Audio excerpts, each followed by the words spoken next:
नमस्कार साथियों।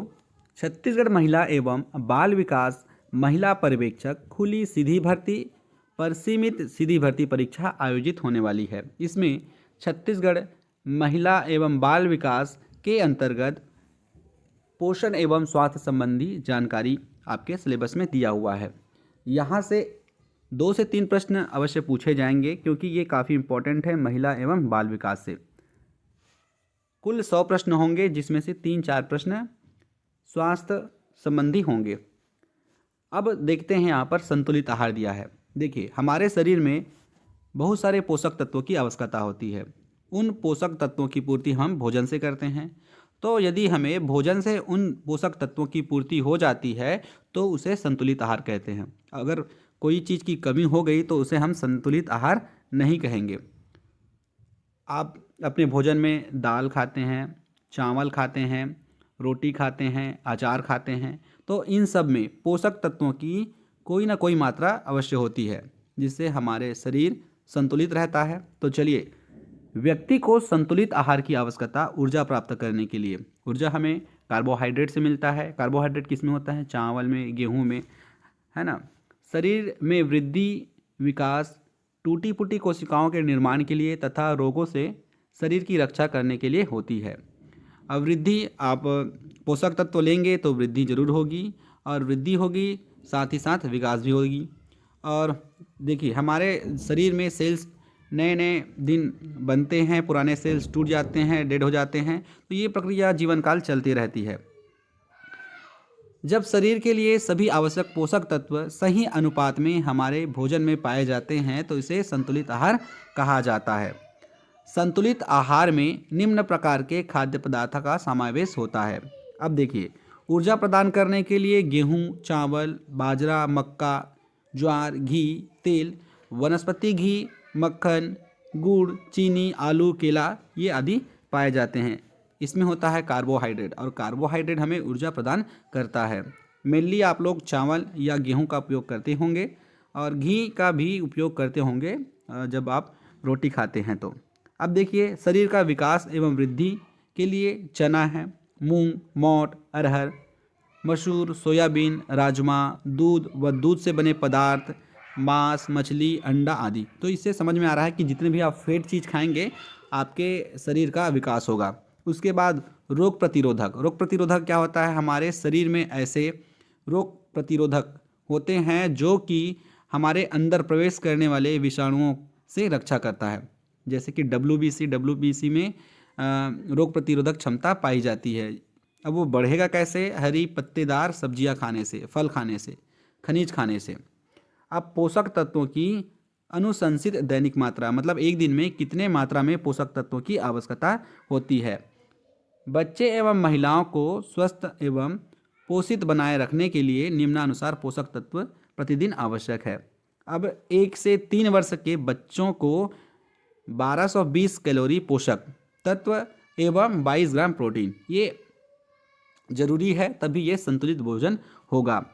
3 से 6 वर्ष के बच्चों को 1720 कैलोरी पोषक तत्व एवं 29 ग्राम प्रोटीन।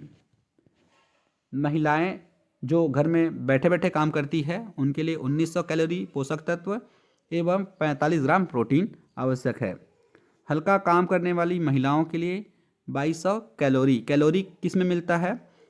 कार्बोहाइड्रेट में, है ना। ये ऊर्जा है, कैलोरी की बात कर रहे हैं तो ऊर्जा है, इतना हमें भोजन चाहिए। और प्रोटीन 45 ग्राम।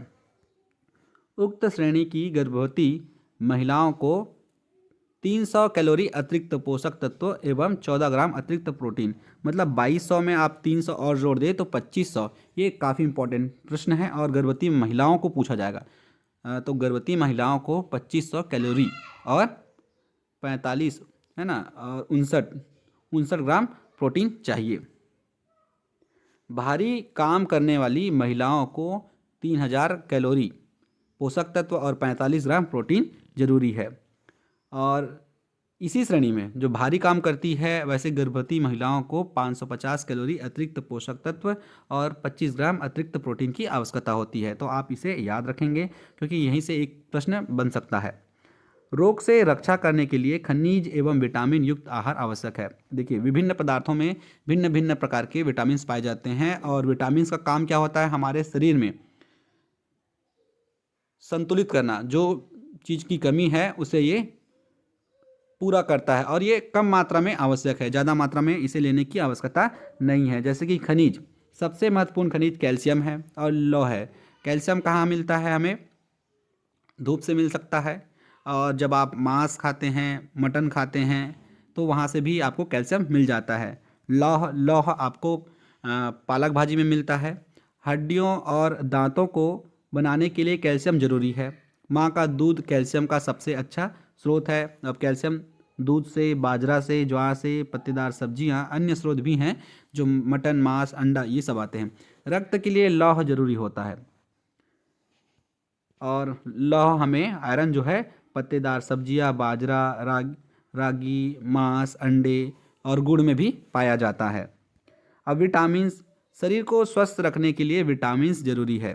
विटामिन्स कम मात्रा में भी पूरा असर दिखाता है। जैसे विटामिन ए की कमी से रतौंधी नामक रोग होता है। ये हमें दूध, मक्खन, घी, अंडा, पालक, पुदीना, मूली, धनिया, गाजर, आम आदि में प्राप्त होता है।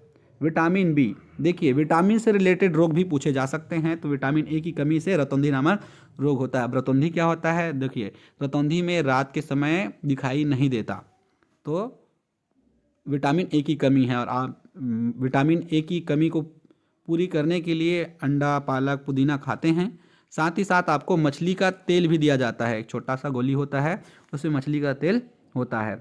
उसके बाद विटामिन बी हमें मांस, मछली, अंडा, दूध, फलियां, अनाज से प्राप्त होता है। और विटामिन बी की कमी से बेरी रोग नामक होता है। बेरी, विटामिन बी से बेरी याद रखेंगे, बी से बेरी। ए से क्या होता है, रतौंधी, बी से बेरी।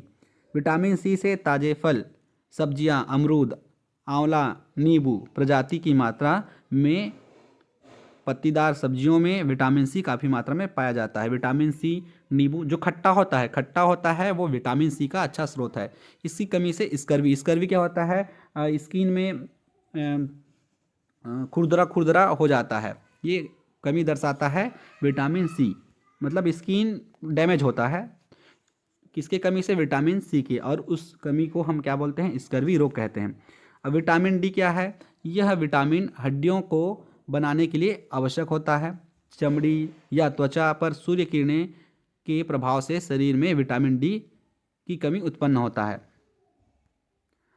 अब देखते हैं कुपोषित बच्चों हेतु टिफिन की व्यवस्था। जो बच्चे कुपोषित है उनके लिए टिफिन की व्यवस्था की जाती है। आंगनबाड़ी केंद्रों में 3 से 6 वर्ष के गंभीर कुपोषित बच्चों को दुगना पूरक पोषक आहार प्रदान किया जाता है ना। संतुलित आहार बढ़ाने के लिए उसे दुगना दिया जाता है पोषक आहार, ताकि बच्चा स्वस्थ रहे। ऐसे हितग्राहियों को आंगनबाड़ी केंद्र आने पर एक बार सामान्य बच्चों के पोषक आहार दिया जाएगा तथा शेष निर्धारित मात्रा आंगनबाड़ी केंद्र से जाने के समय टिफिन में दिया जाता है। ये भी सही है। बच्चा जब आया, खाया तो पोषक तत्व मिला, उसके बाद घर जाएगा तो उसे टिफिन में पोषक तत्वों से भरा टिफिन दिया जाएगा ताकि बच्चा जल्दी स्वस्थ हो सके। टिफिन बॉक्स की व्यवस्था ग्राम पंचायत के सहयोग से की जाती है। विटामिन्स या खनिज, इनकी कमी से उत्पन्न होने वाले रोग और लक्षण क्या होते हैं उसे देखते हैं। विटामिन ए की कमी से क्षीणता, दृष्टिहीनता, जिसे हम रतौंधी कहते हैं, इसकी कमी से कमजोर दृष्टि, अंधेरे रात में कम दिखाई देना, कभी कभी पूरी तरह से दिखाई देना बंद हो जाना। विटामिन B1 की कमी से बेरी नामक रोग होता है। इसमें दुर्बल पेशियां और काम करने की ऊर्जा में कमी होती है। विटामिन डी की कमी से रिकेट्स होता है, अस्थियों का मुलायम होकर मुड़ जाना।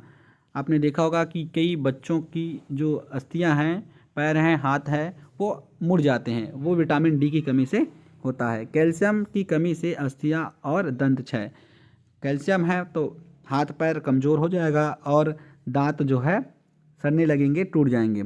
आयोडीन की कमी से घेंघा रोग होता है। गर्दन की ग्रंथि का फूल जाना, बच्चों में मानसिक विकलांगता उत्पन्न होता है। लौह यानी आयरन की कमी से रक्त अल्पता होती है, खून की कमी हो जाती है और वो कमज़ोर हो जाता है।